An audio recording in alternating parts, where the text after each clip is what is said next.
अगर आपकी जिंदगी में कोई ऐसा व्यक्ति है जो आपको लगातार इग्नोर कर रहा है और आप इससे बहुत ज्यादा परेशान और इरिटेट हो रहे हैं, तो यह वीडियो आपके लिए है। अगर आप चाहते हैं कि वह आपसे बातचीत करे, मैसेज करे और आपको यह बताए कि वह ऐसा क्यों कर रहा है या कर रही है, आप अपनी तरफ से पूरी कोशिश कर रहे हैं, 100% दे रहे हैं, लेकिन अब आगे क्या करना है? इस वीडियो में हम यही जानेंगे कि कैसे वह व्यक्ति आपकी तरफ आकर्षित होगा, कैसे वह आपके लिए तड़पेगा, ठीक वैसे ही जैसे अभी आप उसके पीछे घूम रहे हैं। अगर आप चाहते हैं कि ऐसा हो तो इस वीडियो को बिना स्किप किए अंत तक ध्यान से देखें और समझें। कई बार लोग वही सवाल बार बार पूछते हैं जिनका जवाब मैं पहले ही वीडियो में दे चुका होता हूं, लेकिन टाइम की कमी और सवालों की अधिकता के कारण सबको व्यक्तिगत रूप से जवाब देना संभव नहीं होता। इसलिए मैं चाहता हूं कि इस वीडियो में ही सारी बातें स्पष्ट कर दूं, ताकि आपको किसी भी तरह की समस्या या भ्रम ना हो। तो चलिए बिना समय बर्बाद किए आज की यह वीडियो शुरू करते हैं। आज की यह वीडियो बेहद खास और जीवन बदलने वाली है, क्योंकि इस तरह के मामलों में न जाने कितनी जिंदगियां बर्बाद हो जाती हैं। कुछ लोग तो अपनी जिंदगी खत्म तक कर लेते हैं, लेकिन आपको ऐसा कुछ बिल्कुल नहीं करना है। पहले इस वीडियो को जरूर देख लें। मेरे बहुत से सब्सक्राइबर्स हर रोज परेशान होकर मैसेज करते हैं कि हमें कुछ तो समाधान बताएं। दोस्तों, मैं हर किसी को व्यक्तिगत रूप से जवाब तो नहीं दे सकता, लेकिन इस वीडियो के माध्यम से आपकी सहायता जरूर कर सकता हूं। इसलिए जो भी इस वीडियो को देख रहे हैं, कृपया इसे पूरी तसल्ली से देखें और मेरे द्वारा बताए गए हर कदम को अपनाएं। अब बात करते हैं उस मुद्दे की जिसकी वजह से आप यह वीडियो देख रहे हैं। अगर कोई व्यक्ति आपको लगातार नजरअंदाज कर रहा है और आप चाहते हैं कि वह फिर से आपसे बात करे और पहले की तरह रिश्ते में ईमानदार रहे। हर रिश्ते की शुरुआत में तो सब कुछ बहुत ज्यादा अच्छा होता है। यह मायने नहीं रखता कि वह व्यक्ति पुरुष है या महिला। आपको अच्छी तरह से याद है कि आपके रिश्ते की शुरुआत कितनी सुंदर थी और अब चीजें कहां जा रही हैं। ऐसे में सवाल उठता है कि क्या आपको उससे बातचीत करना चाहिए या आपको उसे ब्लॉक कर देना चाहिए? तो इसका जवाब है बिल्कुल नहीं। जो मैं आपको बताने जा रहा हूं वह सामान्य सलाह से अलग है। उसे आपको बिल्कुल अनदेखा नहीं करना है, मैसेज भेजना बंद नहीं करना है और कॉल करना भी नहीं छोड़ना है।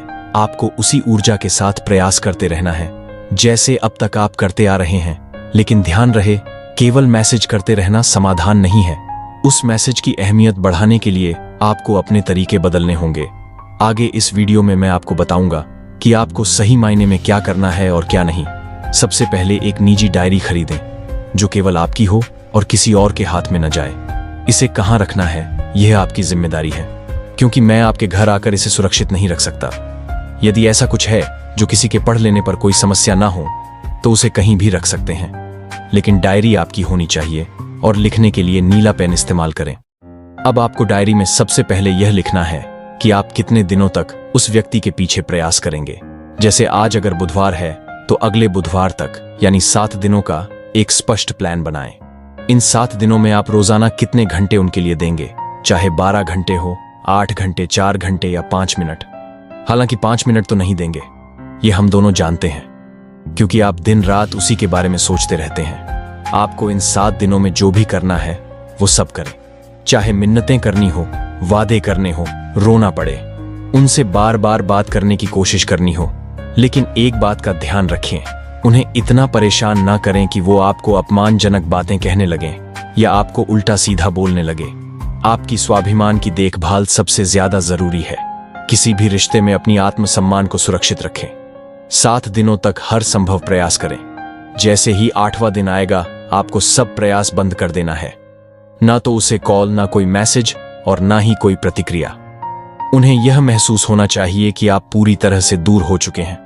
अगर हो सके तो अपनी व्हाट्सएप वगैरह की डीपी हटाकर ब्लैंक कर दें और स्टेटस वगैरह लगाना भी पूरी तरह बंद कर दें। उसे अपनी कोई भी प्रतिक्रिया ना दें।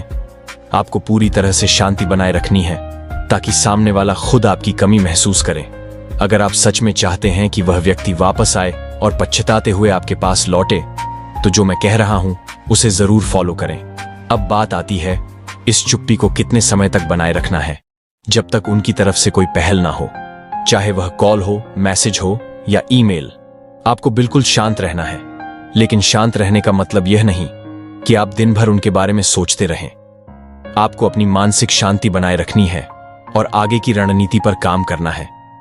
यह तरीका थोड़ा मुश्किल जरूर हो सकता है, क्योंकि अचानक बदलाव करना आसान नहीं होता, लेकिन जो लोग इसे कर लेते हैं उनके रिश्ते में ऐसा प्यार लौटता है कि वह व्यक्ति कभी जाने का नाम नहीं लेता। इस दौरान आपको अपना ध्यान उन चीजों पर लगाना है जो आपकी रुचि की हो, चाहे वह कोई स्किल हो, किसी परीक्षा की तैयारी हो, बच्चों को पढ़ाना हो, मेडिटेशन करना हो या जिम ज्वाइन करना हो। खाली बिल्कुल मत बैठें, क्योंकि खाली दिमाग में वही विचार बार बार लौट लौट कर आएंगे। जैसे जैसे आप खुद पर ध्यान देने लगेंगे, आपकी ऊर्जा बदल जाएगी और आप धीरे धीरे उस व्यक्ति से मानसिक रूप से जुड़ाव कम करने लगेंगे। यह प्रक्रिया 7 दिन, 15 दिन या 1 महीना भी ले सकती है, लेकिन अगर आप अपने रिश्ते को लंबे समय के लिए सुधारना चाहते हैं तो आपको 1 से 2 महीने का समय देना होगा। हो सकता है वह व्यक्ति कुछ ही दिनों में संपर्क करे, या फिर 1 हफ्ते, 15 दिन या 1 महीने बाद उसे आपकी अनुपस्थिति महसूस होगी, क्योंकि उसे आपकी लगातार कोशिशों की आदत हो चुकी है। और अब जब वह देखेगा कि अब आप पीछे नहीं पड़ रहे हैं, तब उसके मन में बेचैनी बढ़ेगी। शुरुआत में उसका ईगो उसे रोकने की कोशिश करेगा, लेकिन आखिरकार वह सब कुछ भूलकर आपकी ओर जरूर लौटेगा। लेकिन जैसे ही वह संपर्क करे, आपको तुरंत उत्साहित होकर वैसा ही पहले जैसा व्यवहार नहीं करना है जैसे पहले करते थे। उसके हर मैसेज का जवाब सीमित और सामान्य तरीके से दें, जैसे हाँ, नहीं, ठीक है, और अब भी पहल उसकी तरफ से ही होनी चाहिए। आपके पास इस दौरान जो आत्मविश्वास आया है वह आपकी सबसे बड़ी ताकत है। अपनी डीपी या स्टेटस में ऐसी तस्वीरें लगाएं जिनमें आप खुश, संतुष्ट और आत्मनिर्भर दिखें। यह दिखाने के लिए नहीं कि आप उसे कुछ साबित कर रहे हैं, बल्कि इसलिए क्योंकि आप अब सच में खुद से प्यार करने लगे हैं। जब वह यह देखेगा कि आप कितने खुश हैं और आगे बढ़ चुके हैं तो उसकी बेचैनी चरम पर होगी। और अब अगर वह लौटता है और आप चाहते हैं कि रिश्ता दोबारा शुरू हो तो आगे बढ़ सकते हैं, लेकिन हमेशा इस बात का ध्यान रखें कि किसी को इतनी अहमियत न दें कि उसे यह महसूस होने लगे कि आप उसके बिना जी नहीं सकते। यही गलती आपको कमजोर बनाती है और रिश्ते को असंतुलित कर देती है, क्योंकि जैसे ही उस व्यक्ति को यह एहसास होता है कि आपकी भावनाओं का रिमोट कंट्रोल पूरी तरह उसके हाथ में है, वो जब चाहे आपको खुश कर सकता है और जब चाहे दुखी। वहीं आपसे सबसे बड़ी गलती हो जाती है।